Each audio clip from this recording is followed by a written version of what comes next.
Ladies and gentlemen, the 12-3 Buffalo Bills head off to Cincinnati, where they face off against the 11-4 Bengals in what could be an absolutely pivotal game in determining who gets the number one seed in the AFC.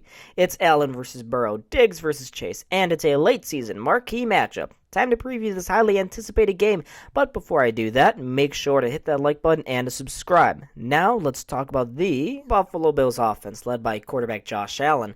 Allen had an off day last Saturday in Chicago, where he succumbed to the cold and the wind, throwing 15 for 26 for 172 yards, and he had 2 passing touchdowns, but 2 ugly interceptions. It was a tough game for Allen, whose MVP chances are likely gone after that. But with Allen struggling in the passing game, the running game with Devin Singletary and James Cook flourished. It was in this cold Week 16 game that the Bills finally got a 100-yard rusher, and it only took the Bills 15 straight games before they could do it again. Singletary had 106 yards on 12 carries, and James Cook had 99 yards on 11 carries of his own. Each of them had a long rushing touchdown, and both Singletary and Cook were absolutely fantastic. They carried the brunt of responsibility on offense, and thank goodness they did. Otherwise, the Bills may have really struggled to put up points on the hapless Bears.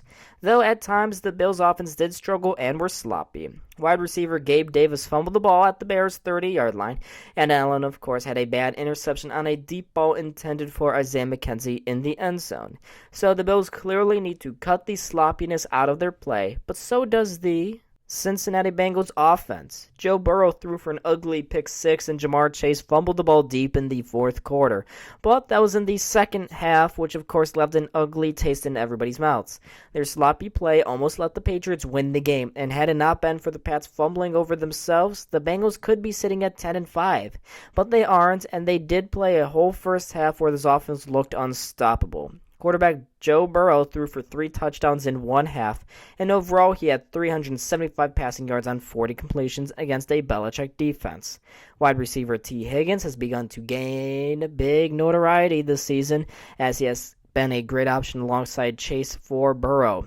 And speaking of Jamar Chase, he was solid once again, though he did have that costly fumble late in the game. He's been excellent all year, and with him, Higgins, and now Tyler Boyd, the Bengals have too many weapons to seemingly cover at once.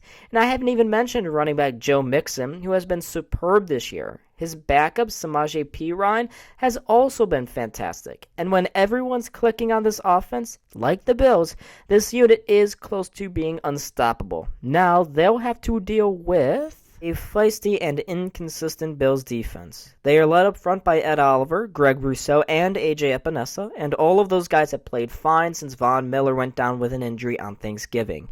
Rousseau is up to a career-high 7 sacks, Epinesa has a career-high at 6.5, and Ed Oliver has turned into a run defense king. Shaq Lawson has also turned it up over the last couple weeks, though they'll have to do more against a weak Bengals offensive line. Now, I should mention the eternally underrated Daquan Jones, who's played really well alongside Jordan Phillips and Ed Oliver in the front four. Now, linebacker Matt Milano has been awesome behind all of those guys, and he, of course, got snubbed from the Pro Bowl. But safety Jordan Poyer did not, and with good cause.